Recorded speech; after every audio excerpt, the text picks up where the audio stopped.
নমস্কাৰ চায়নিকাজ ডায়েৰীলৈ আপোনালোক সকলোকে স্বাগতম জনাইছোঁ বলক তেনেহ'লে আজিৰ ভিডিঅ'টো আৰম্ভ কৰোঁ এয়া দেখিছেনে মায়ে মোৰ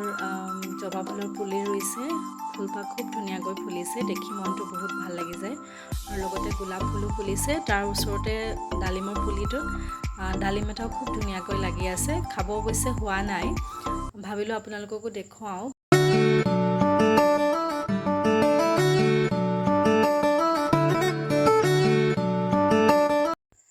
এতিয়া মই বনাবলৈ লৈছোঁ পাৰৰ মাংস জালুক দি ৰাতিৰ সাজৰ বাবে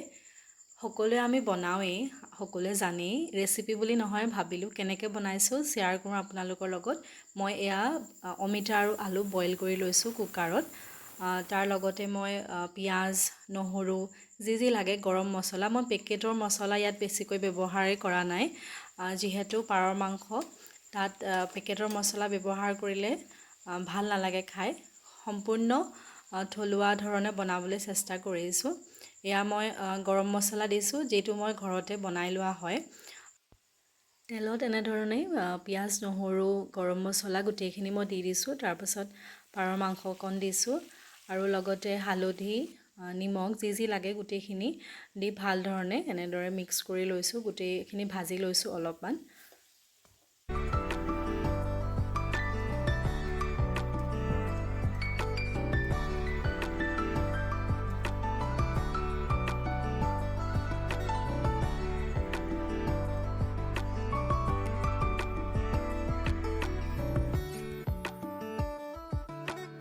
এনেদৰে অলপ সময় ভজাৰ পাছত মই এতিয়া দিম ইয়াতে বইল কৰি লোৱা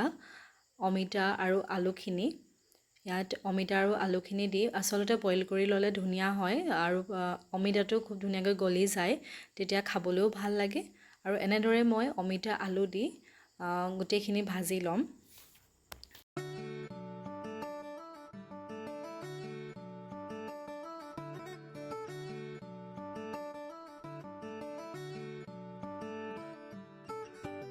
গোটেইখিনি এনেদৰে ভাজি লৈ এতিয়া ইয়াত দিছোঁ জালুক মই বেছিকৈ দিয়া নাই যিহেতু বেছিকৈ জ্বলা খাবলৈ দিগদাৰ হয় আপোনালোকে বেছি জ্বলা খোৱাসকলে বেছিকৈ জ্বলা দিও খাব পাৰে অলপ জ্বলা হ'লে ভালো লাগে খাই আৰু এনেদৰে জালুকখিনি দি অলপ সময় ভজাৰ পাছত মই গৰম পানী দি গোটেইখিনি অলপ সময় উতলিবলৈ দি থৈছোঁ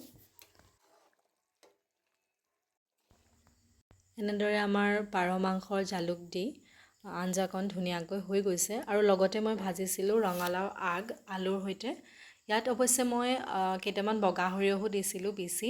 যিখিনি মই ক্লিপটো ৰাখিবলৈ নহ'ল এনেদৰে আমাৰ ৰাতিৰ সাজ হ'ল খুব চিম্পল ধৰণেৰে বনাইছোঁ পাৰ মাংসৰ জালুক দিয়া লগতে ৰঙালাও আগৰ ভাজি আৰু আমাৰ ৰাতিৰ সাজ এনেকৈয়ে গ'ল আশা কৰোঁ আপোনালোকে ভিডিঅ'টো চাই ভাল পালে আজিলৈ আহিছোঁ তেন্তে পুনৰ এটা নতুন ভিডিঅ' লৈ আকৌ আহিম আমাৰ চেনেলটো চাই থাকিব আৰু ছাবস্ক্ৰাইব কৰি দিব